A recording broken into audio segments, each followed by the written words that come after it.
बॉलीवुड की glamour queen Isha Gupta और cricket के सुपरस्टार हार्दिक पांड्या का नाम जब एक साथ जुड़ा तो फैंस के बीच हलचल मच गई थी। ऐसा लगने लगा था कि क्रिकेट और बॉलीवुड इंडस्ट्री के बीच फिर से कोई रिश्ता जुड़ने वाला है, लेकिन ऐसा हुआ नहीं। हार्दिक ने नताशा से शादी कर ली और उनका तलाक भी हो गया, लेकिन ईशा गुप्ता आज भी सिंगल है। लेकिन सवाल ये है कि क्या वाकई इन दोनों के बीच कोई लव स्टोरी थी? ईशा ने हाल ही में इस राज से पर्दा उठाया है और अपने रिश्ते से जुड़े कई खुलासे भी किए हैं। नमस्कार, मेरा नाम है रीटा। आज की वीडियो में मैं आपको बी टाउन की ये लेटेस्ट गॉसिप सुनाऊंगी। दरअसल ईशा गुप्ता ने सिद्धार्थ कनन के शो में एक धमाकेदार इंटरव्यू दिया, जिसमें उन्होंने खुलासा किया कि वो और हार्दिक कुछ समय तक एक दूसरे से बातचीत में थे, लेकिन ये रिश्ता कभी लव स्टोरी का रंग नहीं ले पाया। ईशा ने हंसते हुए कहा कि हम कुछ महीनों तक चैट कर रहे थे, लेकिन इसे डेटिंग कहना गलत होगा। हम उस मोड़ पर थे जहां लगता था शायद कुछ हो सकता है, लेकिन वो प्यार का स्टेज कभी नहीं आ पाया। इंटरव्यू में जब बात हार्दिक पांड्या के उस कुख्यात कॉफी विद करण एपिसोड की आई, जिसमें उनके और केएल राहुल के बयानों ने तहलका मचा दिया था, तो ईशा ने बिल्कुल बिंदास अंदाज में जवाब दिया। उन्होंने कहा, उस वक्त तक हमारी बातचीत खत्म हो चुकी थी। मैं इतनी स्ट्रांग हो चुकी थी कि मुझे कोई फर्क नहीं पड़ा।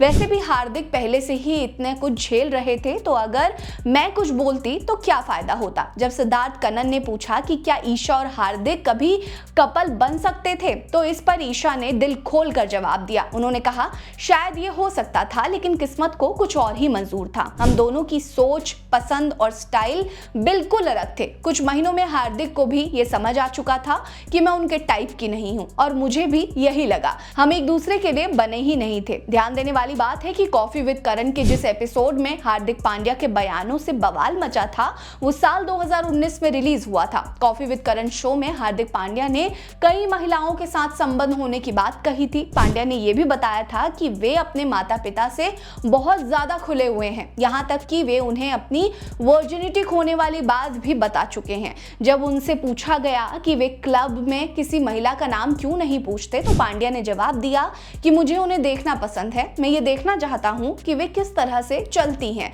इसके बाद सोशल मीडिया पर पांड्या की आलोचना होने लगी थी। फिर पांड्या ने ट्वीट कर साफ किया कि उनका इरादा किसी की भावनाओं को आहत करने का नहीं था। ईशा गुप्ता के मुताबिक हार्दिक के साथ उनका रिश्ता कॉफी विद करण विवाद के पहले ही खत्म हो चुका था। ऐसे में ईशा का कहना है कि हार्दिक के इन बयानों से उन पर कुछ ज्यादा असर नहीं पड़ा। आपको बता दें कि हार्दिक पांड्या ने 1 जनवरी 2020 को मॉडल नताशा स्टेनकोविक से सगाई की थी। जल्द ही दोनों ने शादी कर ली और दोनों का बेटा अगस्त्य पांडे 30 जुलाई 2020 को पैदा हुआ। लेकिन जुलाई 2024 में इस जोड़ी ने फैंस को चौंकाते हुए अलग होने का ऐलान कर दिया। ऐसे में क्या हार्दिक का दिल अब किसी और की तलाश में है? फैंस तो बस यही जानना चाहते हैं। वहीं ईशा गुप्ता की बात करें तो वो अपने करियर में धमाल मचा रही हैं। हाल ही में बॉबी देओल की वेब सीरीज आश्रम में बोल्ड किरदार में वो नजर आ चुकी हैं और उन्होंने वहां जमकर वाहवाही भी लूटी। इसके अलावा वो म्यूजिक वीडियोस में भी उनकी अदाओं से फैंस का दिल चुरा रही हैं।